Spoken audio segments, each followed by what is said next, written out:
Em audiência pública realizada hoje, a Comissão Estadual da Verdade lançou o livro Bagulhão, a voz dos presos políticos contra os torturadores.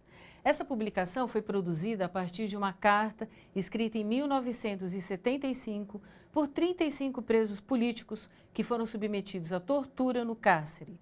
O livro traz fortes denúncias contra 233 agentes da ditadura por meio de depoimentos emocionantes de militantes que viveram as barbáries do regime autoritário. O livro traz denúncias das torturas praticadas contra um coletivo de presos políticos do Presídio de Barro Branco e aponta o nome dos torturadores. É um depoimento vivo. Ele contém a indicação de todos os torturadores conhecidos que torturaram aqueles que assinaram. De novo, é um depoimento vivo.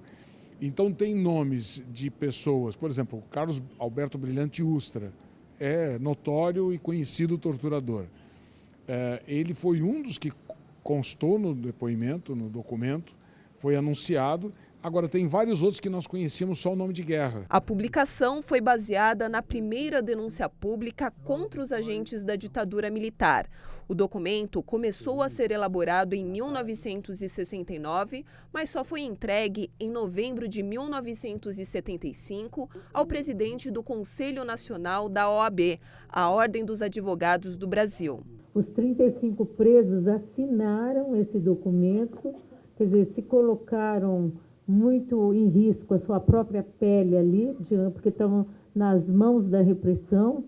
Portanto, eu acho assim, é um documento corajoso, um documento histórico. Uma parte triste da nossa história, mas é um registro importantíssimo porque essa memória não pode ser esquecida. Como sobreviventes, nós nos colocamos como testemunhas.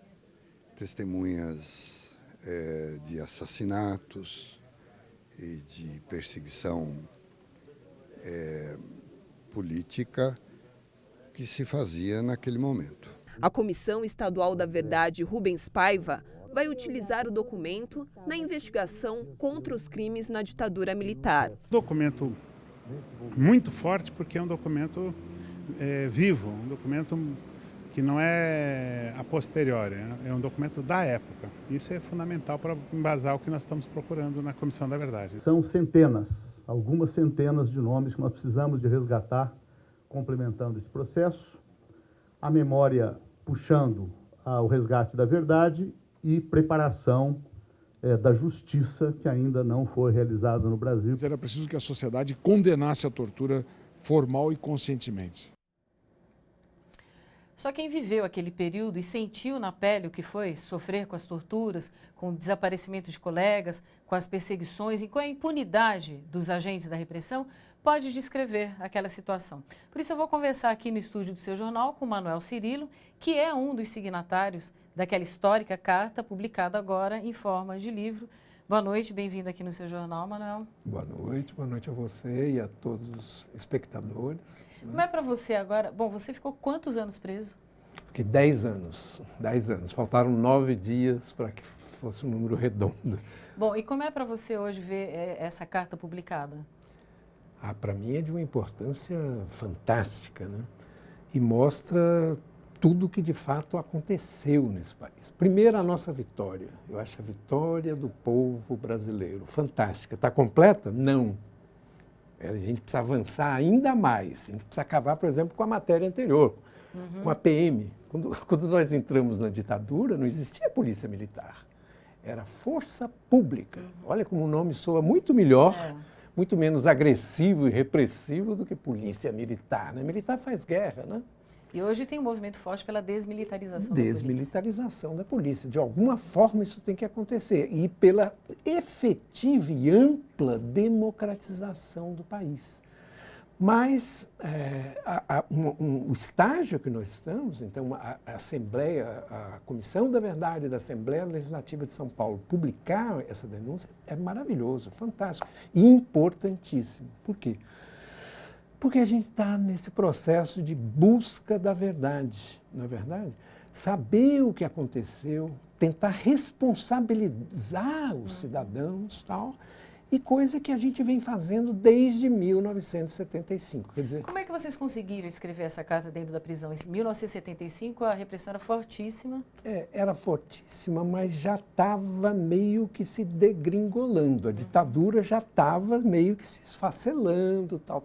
Já se falava num processo de abertura política. Só que a ideia dos ditadores, da repressão toda na época, era de controlar toda essa abertura. Eles manipularem e conduzirem essa abertura pelos caminhos que eles achavam seguros para ele. E aqui a gente começa a romper com isso. Não só nós, todo o povo começou a romper com essa abertura e vem rompendo sistematicamente, ampliando cada hora mais. Né? Todo um processo político que o país vem vivendo de avanços democráticos.